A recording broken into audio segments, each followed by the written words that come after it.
ஒரு ரிங்குக்குள்ளே 3 ரிங் இருக்குல்ல, இந்த சாண்டல் கலர் ரிங் அதுக்குள்ளேயே நான் இந்த ரோஸ் கலர் ஒயரை விட்டுக்க போகிறேன்.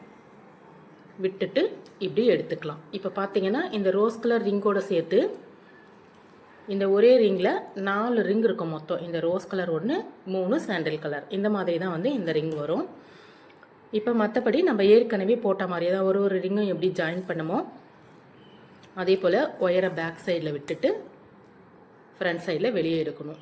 அதுக்கு முதல்ல இந்த சைடில் பார்த்தீங்கன்னா நம்ம உள்ளேருந்து வெளியே கொண்டு வந்தோம்ல இந்த மாதிரி ஒயரை, இப்போ இதுக்கு லெஃப்ட் சைடில் ஒயரை வச்சுட்டு இந்த ரிங்குக்குள்ளே ஒயரை விட்டு இப்போ ரைட் சைடில் வெளியே எடுக்கணும். அதுக்கப்புறமா நார்மலாக நம்ம எப்படி இந்த ரிங் போட்டுட்டு வந்தோமோ அதே மாதிரி ஒயரை ஃபஸ்ட்டு லெஃப்ட் சைடில் விடணும்.